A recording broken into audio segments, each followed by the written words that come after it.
तो hello aspirants, आज हम बात करने वाले हैं पोस्ट मॉडर्न पीरियड के बारे में। लास्ट क्लास में हमने मॉडर्न पीरियड पर डिस्कशन किया था, ठीक है। हमने पूरा का पूरा मॉडर्न पीरियड पढ़ा था और आज हम बात करेंगे पोस्ट मौर्य की, ठीक है क्या। आफ्टर मॉडर्न एम्पायर के डिक्लाइन के बाद इंडिया की सिचुएशन कैसी थी वो मैं आपको मैप के थ्रू पूरा एक्सप्लेन करूंगा, ठीक है। क्लियर है। जितने भी पॉसिबल क्वेश्चन बन सकते हैं पोस्ट मौर्य पे वो सब हम उसकी उन सब की बातें हम यहाँ पे करने वाले हैं। ओके, ये क्लास मेरे द्वारा यानी आयुष अग्रवाल के द्वारा प्रेजेंट की जा रही है आपको, और ये आपका जीएस का फाउंडेशन बैच चल रहा है सारे एग्जाम के लिए, चाहे आप एसएससी की प्रिपरेशन कर रहे हैं, चाहे आप स्टेट पीसीएस की तैयारी कर रहे हैं, ठीक है, चाहे आप एनडीए की तैयारी कर रहे हैं, चाहे आप सीडीएस की तैयारी कर रहे हैं। ऐसे कोई भी एग्जामिनेशन है जिसमें हिस्ट्री पूछी जाती है उन सभी एग्जामिनेशन के लिए क्लास वैलिड रहेगी, ठीक है, रेलिवेंट रहेगी। आगे बात करते हैं। इसके साथ मैं बता दूं कि हमारा प्रैक्टिस बैच भी चल रहा है जो हमने शुरू किया है, जिसमें पहला चैप्टर इंडस वैली सिविलाइजेशन मैंने करवा दिया है।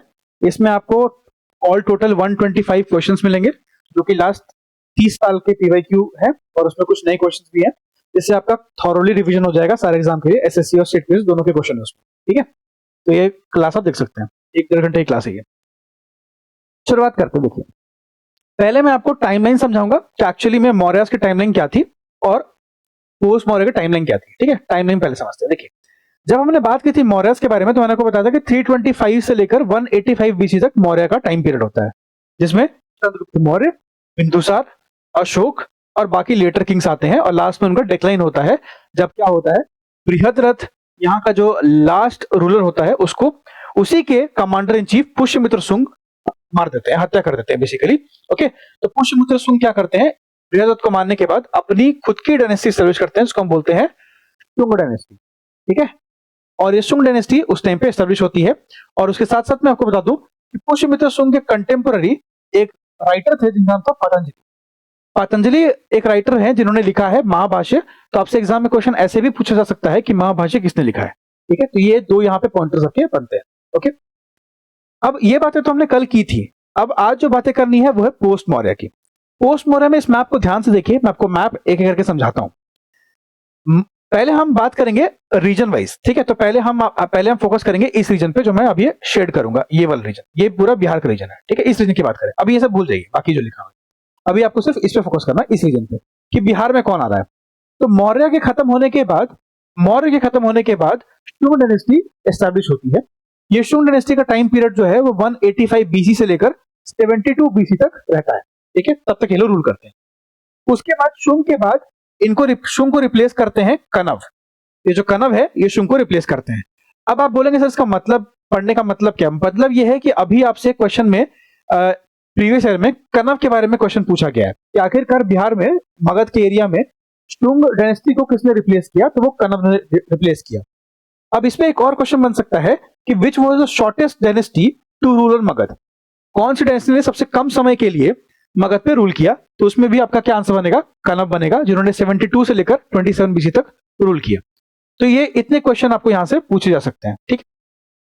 उसी टाइम पे, जिस टाइम पे हम बात कर रहे हैं, जिस समय पे हम बात कर रहे हैं कि शुंग और कनव बिहार में आ रहे हैं, उसी समय पे आप देखोगे कि किंग खाड़वेल, एक राजा है, इसका नाम है खाड़वेल। खाड़वेल जो नाम का राजा है वो 1st सेंचुरी बीसी में खेड़ी डायनेस्टी को रूल कर रहा है। कहां पे, उड़ीसा में, प्रेजेंट डे उड़ीसा में खेड़ी डायनेस्टी रूल कर रही है, जिसके किंग कौन है, किंग खाड़वेल, ठीक है। उसी समय पे अगर हम बात करते हैं, अब देखो यहाँ पे, अब वापस से बिहार पे आते हैं। बिहार में मैंने आपको बताया कि पहले मगध आए, पहले मौर्य आए, फिर शुंग आए, फिर कनव आए। अब कनव को रिप्लेस करेंगे, ठीक है, और सातवाहना।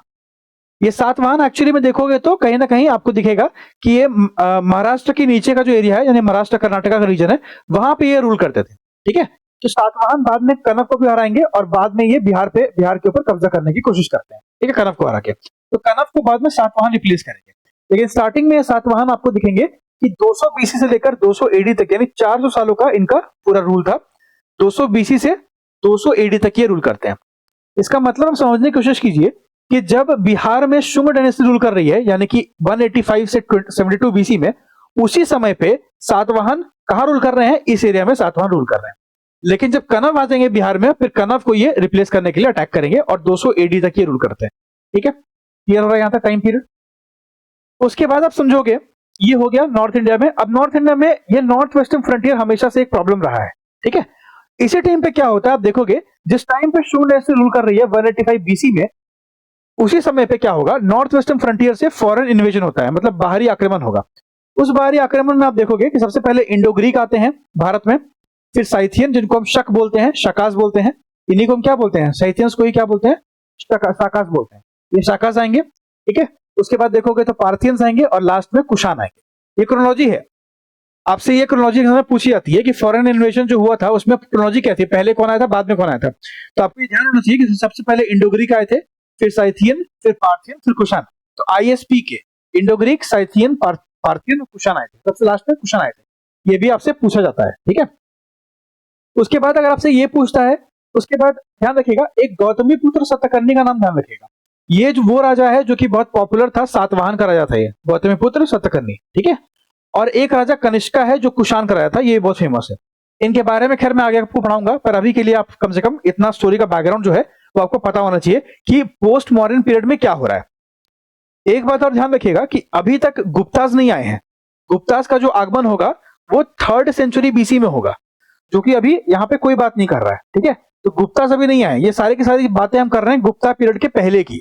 मतलब अगर मैं आपको आसान भाषा में समझाऊं तो आप ये समझिए कि हम अभी जो बात कर रहे हैं, हम एक वैक्यूम टाइम की बात कर रहे हैं कि मौर्यज और गुप्ताज, इनके बीच में क्या हो रहा था।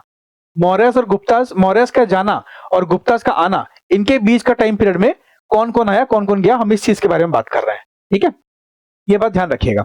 उसके बाद आपको देखो नीचे लिखा हुआ मिल जाएगा कि 27 बीसी के बाद अगर हम देखते हैं, यानी कि कनव के जाने के बाद, जब कनव हार जाते हैं सातवाहन से, तो कनव के जाने के बाद देखोगे तो मगध वॉज एम्प्टी। पर आप बोलोगे सर अभी तो सातवाहन ने हमला किया कनव पे, तो मगध एम्प्टी कैसे हो गया। क्योंकि सातवाहन ने कनव पे हमला किया, बट वो बिहार शिफ्ट नहीं हुए। उनका मेजर एरिया तो यही रहा ना, तो वो बिहार आए ही नहीं, उन्होंने सिर्फ उसको डिफीट किया। तो मगध पूरी तरह से खाली हो गया, यानी कोई भी मगध पे कब्जा कर सकता था, लेकिन मगध एम्प्टी हो गया, मतलब वहां वैक्यूम हो गया था एक तरह से, ठीक है। कोई भी बहुत मजबूत राजा वहां पे आ नहीं पाया। और फिर बाद में हम देखते हैं कि गुप्ता आते हैं 320 एडी में, यानी 3rd सेंचुरी एडी में वापस से गुप्ता आ जाएंगे। मतलब मौर्य के बाद यहाँ पे शुंग आए, शुंग के बाद कनव आया, कनव के बाद सातवाहन आए और सातवाहन के बाद गुप्ता आ जाएंगे। तो ये पूरी बिहार की क्रोनोलॉजी है जो आपको समझनी थी। आई होप ये मैप से आपको समझ में आ रहा होगा, ठीक है। अब इसमें मैंने एक चीज आपको नहीं बताई, वो है साउथ इंडिया। इसी टाइम पे समझिए साउथ इंडिया में क्या हो रहा था। साउथ इंडिया में देखोगे तो चोल, चेर और पांडे रूल कर रहे थे, ठीक है। इसी को हम बोलते हैं संगम एज, ठीक है। तो 1st सेंचुरी से लेकर 3rd सेंचुरी, यानी कि बोलेंगे अगर हम ऐसा बोले कि कनव के एंड से लेकर गुप्ता के आने तक तो पीरियड है साउथ इंडिया में, उसको हम बोलते हैं संगम एज, ठीक है। उसको बोलते हैं संगम एज। तो आई होप कि पूरा टाइम पीरियड अभी आपके दिमाग में घूम गया होगा, है ना। आगे बढ़ते हैं, अब एक करके मैप समझते हैं। ये मैप है, आप देखिए, इस मैप में आप देखोगे तो ये मैप है टाइम पीरियड, देखिए 1st सेंचुरी एडी का मैप है, 1st सेंचुरी एडी का मैप है। मतलब अब जो हम बात कर रहे हैं वो हम एडी की बात करें, बीसी खत्म हो गया, यानी कि अब हम कनव हार चुके हैं, है ना। कनव के हारने के बाद की बातें कर रहे हैं। जब कनव हार चुके हैं तो आप देखोगे मैप में कलिंगा में मेघवानास है, यहाँ पे जो छेड़ी डायनेस्टी थी वो भी खत्म हो चुकी है, ठीक है। छेड़ी यहाँ पे रूल कर रहे थे, आपको दिखेगा ऊपर में कि यहाँ पे 1st सेंचुरी बीसी में छेड़ी थी, अब छेड़ी भी खत्म हो गया यहाँ पे, ठीक है, छेड़ी भी नहीं। अब आप देखोगे कि ये जो पूरा एरिया है, मैं आपको थोड़ा सा शेड करके दिखाऊंगा तो ज्यादा बढ़िया समझ में आएगा, ठीक है। ये जो पूरा एरिया है, ये पूरा का पूरा, या मैं इसको आउटलाइन कर देती हूँ, ये पूरा का पूरा क्या है, सातवाहन के अंदर आ चुका है। यहां तक का पूरा एरिया क्या है, देखोगे सातवाहन के अंदर आ गया, आंध्र डायनेस्टी, ठीक है, सातवाहन। उसके बाद आप देखोगे कि सकाज, मैंने बताया आपको सकाज एंटर कर चुके थे, इंडो साइथियंस बोलते हैं, सकाज आ चुके हैं। सकाज ने ये एरिया पूरा कैप्चर कर लिया है, ठीक है। पार्थियन, मैंने आपको बताया पार्थियन आ गए थे, पार्थियंस ने ये पूरा एरिया कैप्चर किया हुआ है पार्थियंस ने, ठीक है, क्लियर है। उसके बाद फिर ये सकास का ये भी एरिया, मथुरा का एरिया भी सकास ने कैप्चर किया हुआ है, ये भी समझ में आ रहा होगा आपको, ठीक है।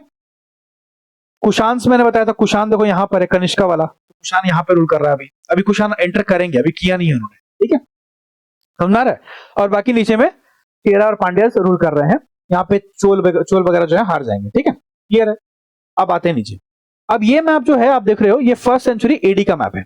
ये क्या है, 1st सेंचुरी एडी का मैप है, सॉरी 100 एडी का, ठीक है, 100 साल के बाद। अभी हमने जो पढ़ा वो 1 का था, अब हम 100 साल के बाद की बात कर रहे हैं। 100 साल के बाद आप देखोगे तो यहाँ आपको दिखेगा कि सातवाहन का एरिया अभी भी उतना ही कायम है, क्योंकि सातवाहन, मैंने आपको बताया सातवाहन 400 साल के रूल करते हैं। सातवाहन का जो टाइम पीरियड है वो कब से कब तक था, 200 बीसी से लेकर 200 एडी तक, ठीक है, तो अभी सातवाहन अपना अपना दबदबा कायम रखेंगे। ठीक है, उसके बाद देखोगे तो कलिंग, यहाँ पे कलिंग में महिंद्रा आ चुके हैं, उत्कल अलग हो गया है, दक्षिण आ गया है, ठीक है, मग आ गया है, मरुंडास आ गए हैं यहाँ पे। तो इनके ये दे आर नॉट इंपॉर्टेंट, ठीक है, जो इंपॉर्टेंट वो बताऊंगा। यहाँ पे देखो कि लिच्छवी अभी भी रूल कर रहे हैं, ठीक है। कुषाण का एम्पायर इतना बड़ा हो चुका है कनिष्क के अंदर में, कुषाण से इतने बड़े हो चुके हैं, पार्थियन वार्थियन गायब हो गए, अब आपको पार्थियन नहीं दिखेंगे। साकाज अभी भी है, साकाज से देखो अभी भी दिख रहे हैं साकाज, ठीक है, लेकिन पार्थियन नहीं दिखेंगे, पार्थियन गायब हो गए, ठीक है, कुषाण आ गए। उसके बाद अगेन देखोगे चोला चेरा पांडे आपको दिख रहे हैं साउथ में, साउथ में अभी भी संगम में चल रहा है, ठीक है, ये बातें आपको ध्यान रखनी है। उसके बाद हम अगले मैप पे आते हैं, अब ये 200 एडी का मैप है। अब यहाँ आप देखोगे तो सातवाहन आपको छोटे दिखेंगे, जो कि मैंने आपको बताया क्यों, क्योंकि अब उनका डिक्लाइन होने लगा। अब यहां से देखोगे सातवाहन का डिक्लाइन हो रहा है, ये छोटे हो चुके हैं। अब कुषाण का एम्पायर देखो और बड़ा होते जा रहा है, ये इंडिया में और डीप में एंटर करते जा रहे हैं, कुषाण और बड़े होते जा रहे हैं, सकास भी बड़े हो रहे हैं, देखो सकास का भी एरिया यहाँ बड़ा हो चुका है, ठीक है। और ये सब चीजें दबते जा रही है, सारे डायनेस्टी दबते जा रहे हैं, और यहाँ अभी भी क्या चल रहा है, संगम चल रहा है, ठीक है, साउथ इंडिया में। आगे बात करते हैं, पार्थियन देखो यहाँ दबे हुए हैं थोड़ा से, है ना। उसके बाद देखोगे 300 सेंचुरी, अब ये टाइम है गुप्तास का। अब यहाँ पे 320 में गुप्ता एंटर करेंगे, ठीक है। तो अब देखोगे यहाँ पे गुप्तास देखो छोटे से दिख रहे हैं, गुप्तास आ चुके हैं, अब यहाँ से गुप्ता शुरू हो जाएंगे। कलिंग ये हो गया। अब यहाँ पे देखोगे सातवाहन कंप्लीटली गायब हो गया, मैप में कहीं सातवाहन है ही नहीं। अब यहाँ पे नई डायनेस्टी आई है, इसको बोलते हैं वकाटक्स। यहाँ पे एक नई डायनेस्टी आ गई, इसको बोलते हैं वकाटक्स। आंध्रा में एक नई डायनेस्टी आएगी, इक्ष्वाकु आ जाएंगे, सब 300 एडी की बात कर रहे हैं, ठीक है। कदम्ब आ जाएंगे, कदम्बा का नाम बहुत फेमस है। चोला चेरा पांडे अभी भी है, पल्लवास नया एक आ जाएगा यहाँ पे पल्लवास आ जाएंगे, और बाद में पल्लवा सबको हरा के कैप्चर कर लेगा पूरा साउथ इंडिया, ठीक है। यहाँ पे सकास आ गए हैं, कुशांस अब इतने में ही सिमट के रह जाएंगे, कुशांस में डिवीजन हो जाएगा basically, east Kushan west Kushan ऐसे करके, तो कुशान का ब्रांचेस बन जाएंगे, ठीक है, वो हम पढ़ेंगे आगे, ठीक है। और यहाँ पे नागाज आ गए हैं, तो ये 300 एडी की बात कर रहे हैं, क्लियर है। तो ये तीन जो मैप, चार मैप मैंने आपको बताया, ये चार मैप आपको ध्यान होना चाहिए कि कैसे कैसे चीजें चेंज हो रही है, क्लियर है यहाँ तक, आगे बढ़े। तो अब हम लोग बात करेंगे थ्योरी के बारे में, ठीक है। अभी तक जो भी हमने पढ़ा वो मैपिंग के रिगार्डिंग सही था, ठीक है, और मैप आपने पूरा समझ लिया। अब उसी चीज को हम थोड़ा और डिटेल में थ्योरी में समझते हैं, ठीक है। देखो पहली चीज आप देखोगे तो शुंग डायनेस्टी आती है 185 से 73 बीसी में, जिसकी कैपिटल विदिशा थी। अब देखो दो बातें इंपॉर्टेंट है, एक तो कौन सी डायनेस्टी है और उसका कैपिटल कौन है और उसका फाउंडर कौन है। और अगर फाउंडर के बारे में इंफॉर्मेशन नहीं पूछेगा तो पूछेगा कि पॉपुलर रूलर कौन है, ठीक है, उसका पॉपुलर रूलर कौन है ये पूछ लेगा आपसे, ठीक है। तो आपको ये सब बातें कम से कम पता होना चाहिए। तो सबसे पहले आप देखोगे तो शुंग डायनेस्टी में आपको ये दिखेगा कि 185 से 73 बीसी में वो रूल कर रहे हैं, कैपिटल उसकी विदिशा है, बिहार के रीजन में वो रूल कर रहे हैं आफ्टर रिप्लेसिंग मौर्यस, ठीक है। इसमें आपको अब देखो इसमें क्या है ना, लूसेंट में बहुत चीजें लिखी होती है, इतना पढ़ना नहीं होता है, पढ़ना सिर्फ इतना है कि शुंग डायनेस्टी का फाउंडर कौन था, तो पुष्यमित्र शुंग फाउंडर था, ठीक है, पहला बात। दूसरा बात क्या पढ़ना है कि पुष्यमित्र शुंग को उसका बेटा अग्निमित्र सक्सीड करता है। तो अग्निमित्र कौन था, पुष्यमित्र का बेटा था, ठीक है। अब ये इंपॉर्टेंट इसलिए है, ऐसा तो पढ़ना जाता है, पढ़ना नहीं होता है, बट इंपॉर्टेंट इसलिए है क्योंकि कालिदास जो एक फेमस मतलब ये बोल सकते हैं कि कवि है ना, या ड्रामा लिखते हैं, तो कालिदास के बारे में हम ये बोल सकते हैं कालिदास का एक ड्रामा था, इसको बोलते हैं मालविका अग्निमित्रम, ठीक है, मालविका अग्निमित्रम। तो ये जो अग्निमित्रम नाम लिखा हुआ है, ये लिखा हुआ है इसी के नाम पे, अग्निमित्रम के नाम पे, तो ये उसका हीरो है उस ड्रामा का, इसीलिए अग्निमित्र इंपॉर्टेंट है, क्या अग्निमित्र कौन है, ठीक है। नेक्स्ट अगर हम बात करते हैं पुष्यमित्र का, अगर हम रिलीजियस बिलीफ का बात करते हैं तो मैं आपको लास्ट क्लास में बता दिया था कि ये ऑर्थोडॉक्स हिंदुइज्म को फॉलो करता था, इसको बुद्धिज्म बिल्कुल पसंद नहीं था, इसीलिए इसने बहुत सारे जो बुद्धिस्ट स्तूपा थे उसको तोड़ा भी था, ठीक है। तो पुष्यमित्र शुंग इसलिए इंपॉर्टेंट है, ओके। दूसरा अगर आप देखते हो अग्निमित्र के बाद बहुत सारे वीक रूल आएंगे जो हमें नहीं पढ़ना है, नॉट इंपॉर्टेंट, ठीक है, तो इसको हम कंप्लीटली एलिमिनेट करेंगे। दूसरा उसके बाद क्या पढ़ना है, अगर हम बात करते हैं शुंग डायनेस्टी की, तो इनका पूरा का पूरा इन्फ्लुएंस जो है वो देखोगे तो ब्राह्मणिकल इन्फ्लुएंस था, ठीक है, ब्राह्मणिकल इन्फ्लुएंस था इनका पूरा एरिया में, ठीक है। तो the Bhagavata religion became important है, ओके। उसके बाद मैंने आपको बताया कि इन्हीं के कंटेम्पोररी पतंजलि थे, पतंजलि ने महाभाष्य लिखी है, ओके, बस इतना ही जानना है, बाकी क्या है क्या नहीं नॉट इंपॉर्टेंट, ओके। उसके बाद देखोगे तो बरहुत स्तूप जो है वो मोस्ट फेमस मॉन्यूमेंट है शुंग पीरियड का, एक ये बात बहुत इंपॉर्टेंट है बरहुत स्तूप के बारे में, ठीक है, क्लियर है। अब बाकी जो चीजें लिखी है वो हमें नहीं पढ़ना है, आगे बढ़ते हैं।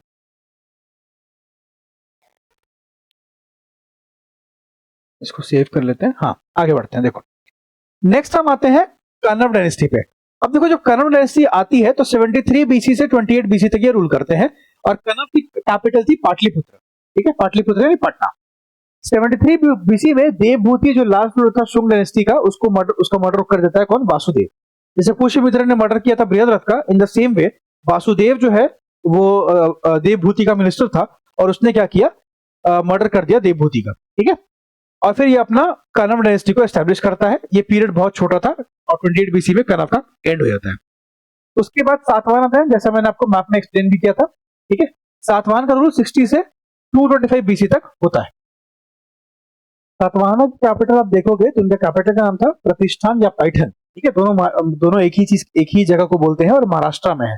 तो आपसे एक बार सॉरी क्वेश्चन ये भी पूछा गया था कि पैठन कहाँ है, तो पैठन महाराष्ट्र में पड़ता है, ये ध्यान रखिएगा, और सातवाहन की कैपिटल थी। ठीक है, तो 60 बीसी से लेकर 225 एडी तक ये रूल करते हैं। ओके, और उसमें अगर हम बोले तो the most important of the native successor of the Mauryas in the Deccan and central India were सातवाहनास।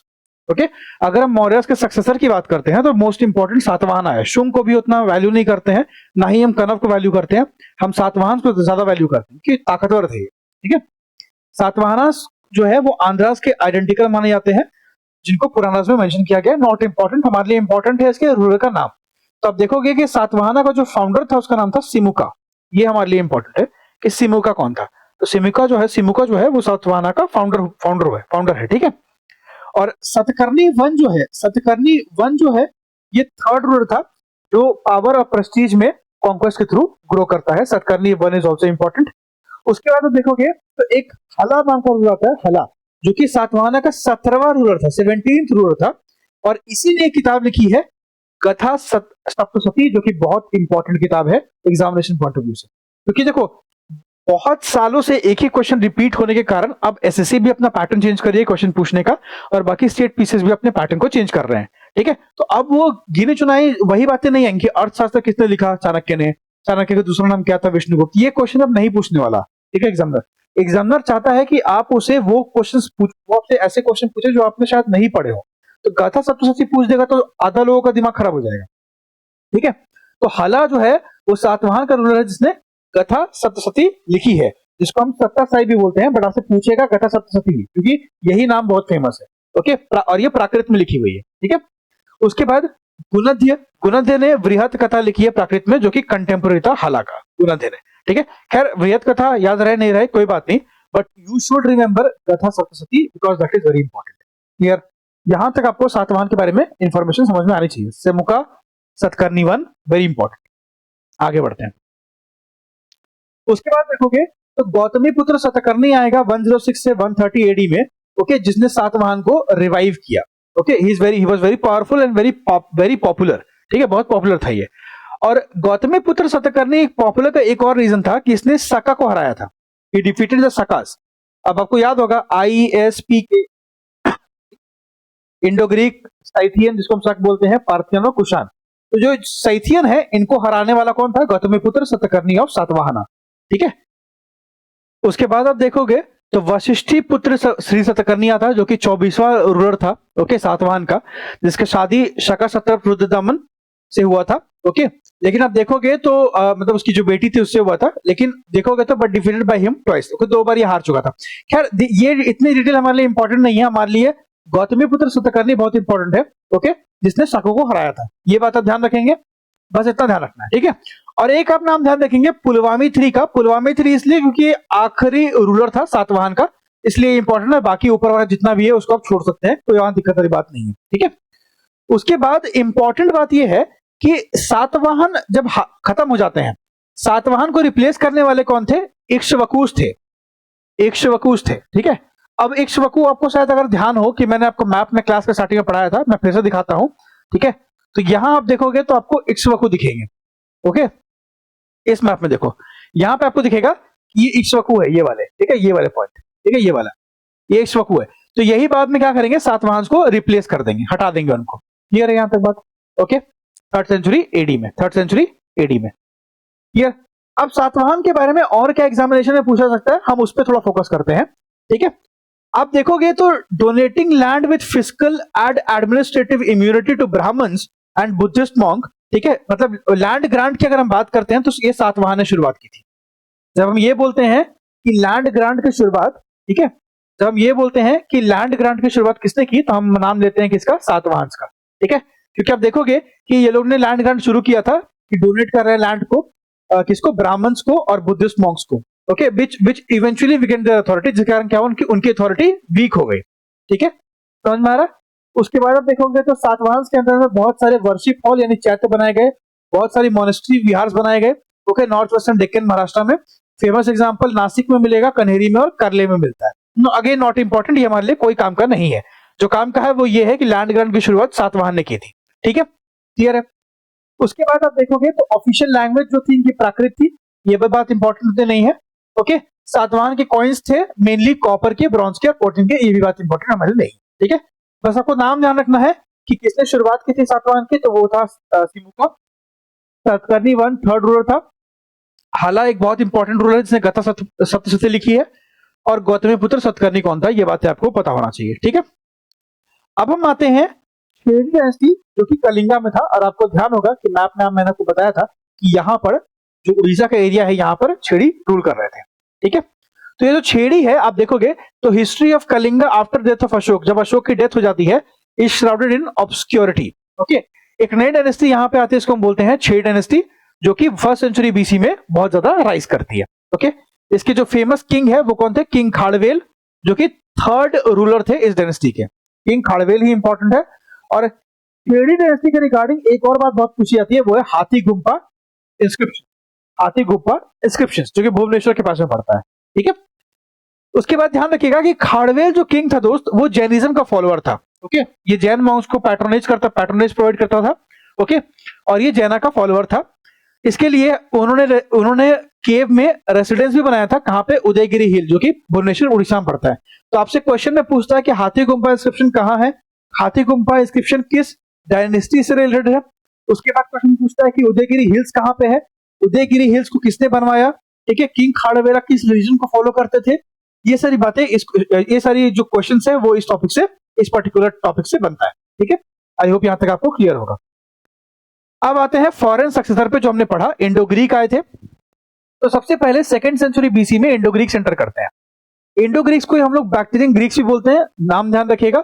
और ये पहले फॉरेन रूलर्स थे जो नॉर्थ वेस्टर्न से पोस्ट मॉडर्न पीरियड में एंटर करते हैं। ठीक है, पोस्ट मॉडर्न पीरियड से एंटर करने वाले पहले ये लोग फॉरेनर्स थे। ओके, इंडो ग्रीक में एक जो रूलर है उसका नाम बहुत फेमस है, वो नाम ध्यान रखिएगा, नाम है मेनेंद्र। क्या नाम है, मेनेंद्र। ठीक है, मेनेंद्र, जिसको हम लोग मिलिंद भी बोलते हैं। क्या बोलते हैं, मिलिंद भी बोलते हैं। और इसी के नाम पे एक किताब है जिसको हम बोलते हैं मिलिंद पन्हो।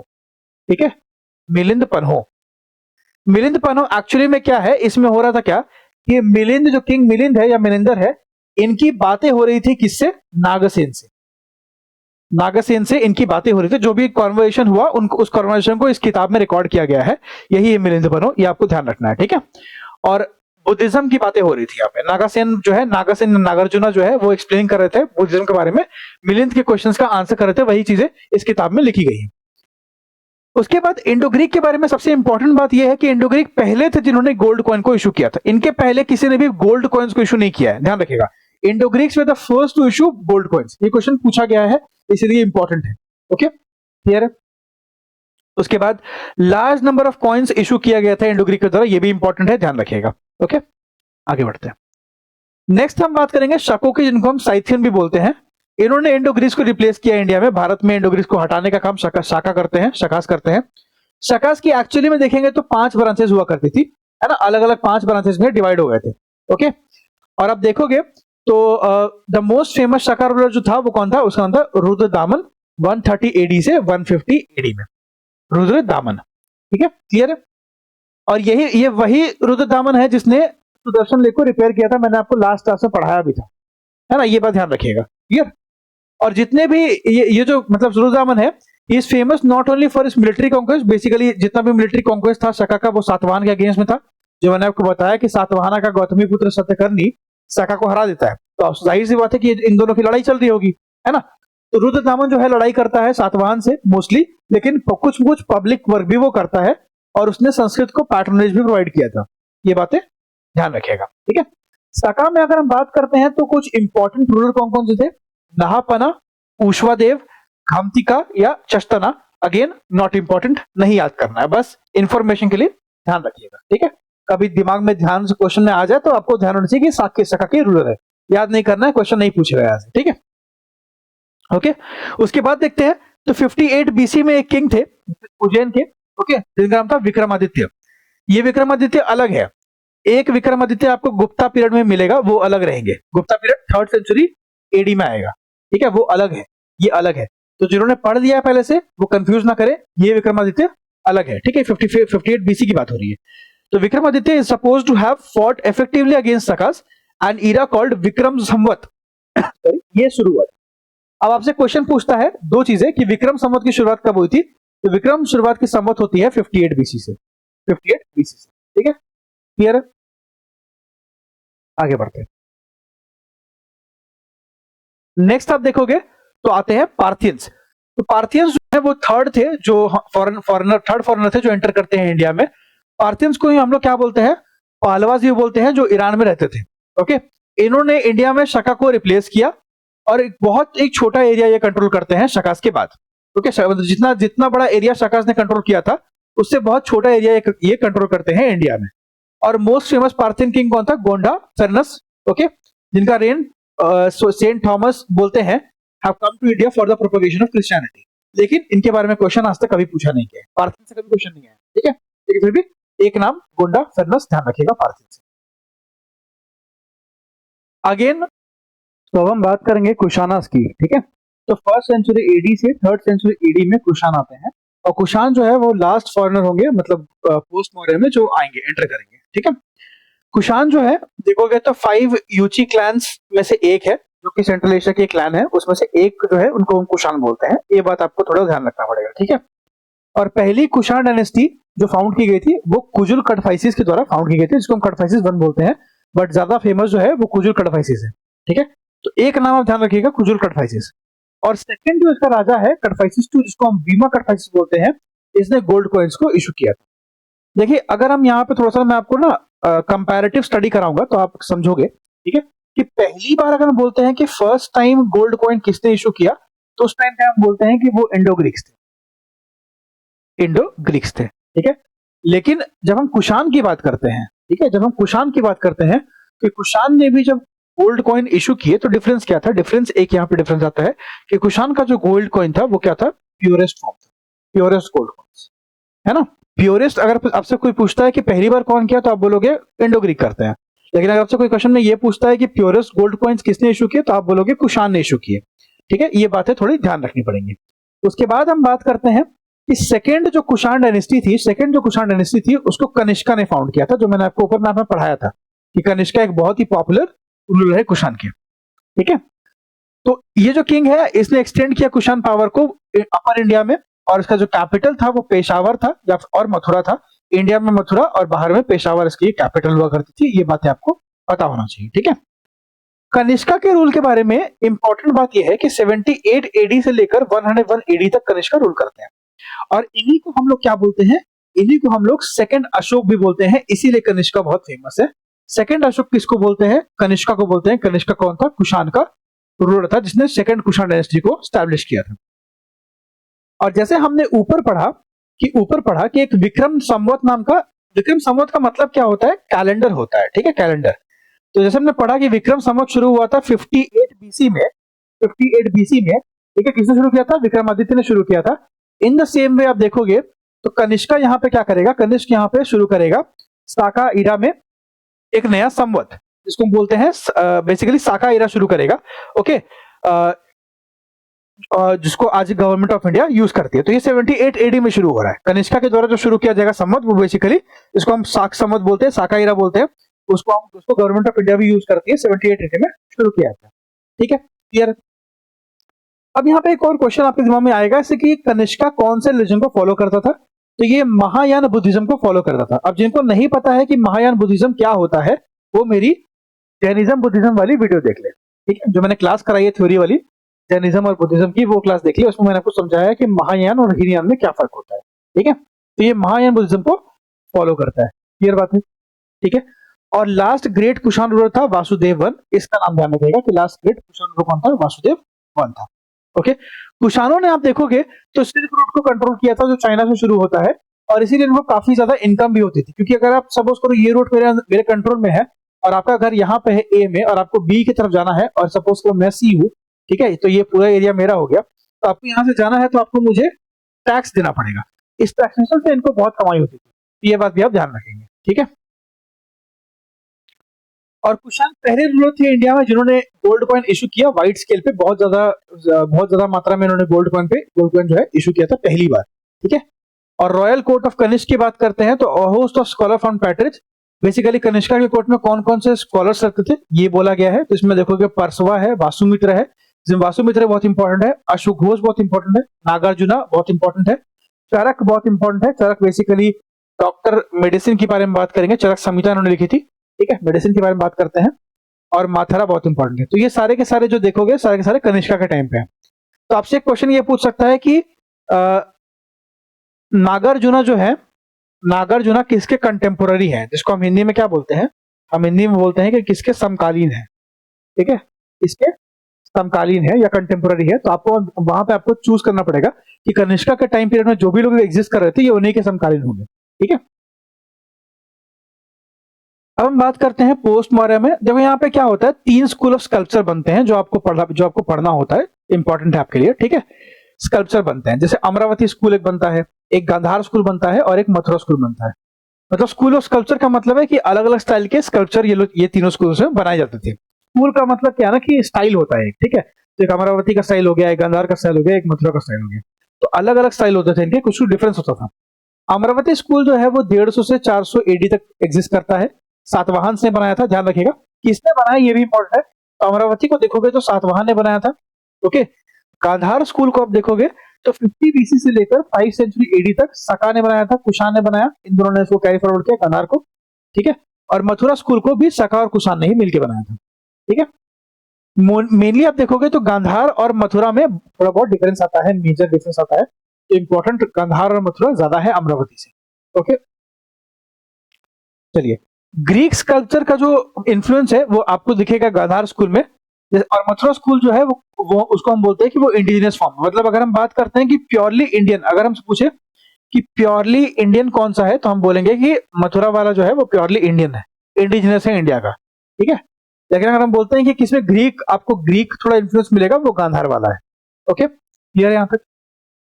उसके बाद कुछ इंपॉर्टेंट पोर्ट्स आप ध्यान रखेंगे जो मैंने आपको पहले ही बताया था। एक भरोच आप ध्यान रखेंगे, भरोच है, एक बारबेरी सीएम है जो वेस्टर्न कोस्ट में पड़ता है, अरिका मेडू पड़ता है, ओके। तो ये सब कुछ इंपॉर्टेंट क्या है पोर्ट्स थे उस टाइम के पोस्ट मॉडर्न में। और बुलियन क्या होता है, बुलियन का मतलब होता है पैसा। तो बुलियन जो है वो फ्लो कर रहा था रोम से इंडिया में, तो ये प्लिनी ने बोला है, ठीक है। उसके बाद कुछ किताबों के नाम आपसे पूछता है, ये बहुत इंपॉर्टेंट है, ध्यान रखिएगा। ज्योग्राफी का किसने लिखी है, स्ट्रेबो ने लिखी है ज्योग्राफी का किताब। ज्योग्राफी टोलेमी की किताब है, नेचुरल हिस्ट्री प्लिनी की किताब है, और पेरिप्लस ऑफ एरिथ्रेसी अननोन। ये क्वेश्चन एग्जाम में मल्टीपल टाइम पूछा गया है। इसमें क्या करता है, इसमें क्या करेगा, आपको किताबों के नाम दे देगा, एक तरफ बुक्स के नाम, ठीक है, और एक तरफ क्या करेगा उसका ऑथर का नाम ले देगा और आपको बोलेगा मैच करने के लिए। तो ध्यान रखिएगा कि ज्योग्राफी लिखी है टोलेमी ने, ज्योग्राफिका लिखी है स्ट्रेबो ने, और नेचुरल हिस्ट्री लिखी है प्लिनी ने, और पेरिप्लस ऑफ एरिथ्रेसी किसने लिखी है उसका हमें कोई इंफॉर्मेशन नहीं मिलता है, ठीक है। आगे बढ़ते हैं, ओके। सो ये थी हमारी आज की पूरी क्लास। पूरा पोस्ट मॉडर्न मैंने आपको मैप के थ्रू और इसके थ्रू पढ़ाया। अब 1 मिनट रुकिएगा जरा, ठीक है। अगर आपको क्लास पसंद आई तो आप क्लास को लाइक जरूर करें, ठीक है, और सब्सक्राइब करें अगर आप नए हैं तो, एंड कमेंट जरूर करें बिकॉज़ ऑफ फीडबैक मैटर्स, ठीक है। तो आपका फीडबैक बहुत इंपॉर्टेंट है। डू कमेंट कि आपको क्लास ऐसी लगी, ठीक है। और इस तरह की और क्लासेस के लिए कीप लाइक ज्वाइनिंग अस, और आप जो है टेलीग्राम ज्वाइन कर सकते हैं, वहां पे आपको पीडीएफ मिल जाएगी इसकी, ठीक है। ये जो पीडीएफ है जो मैं अभी सेव कर रहा हूँ आपके सामने, ठीक है, ये आपको कहाँ मिलेगी, टेलीग्राम पे मिल जाएगी पीडीएफ, ठीक है। और टेलीग्राम का लिंक जो है आपको डिस्क्रिप्शन बॉक्स में मिल जाएगा, वहां पे लिंक मैंने डाली हुई है। और वहां नहीं मिलता है तो आप मेरे चैनल के अबाउट सेक्शन में जाइएगा, तो वहां पे भी आपको लिंक मिल जाएगी, ठीक है, वहां से भी आप ज्वाइन कर सकते हैं, ठीक है। तो thank you so much for watching, have a good day, bye.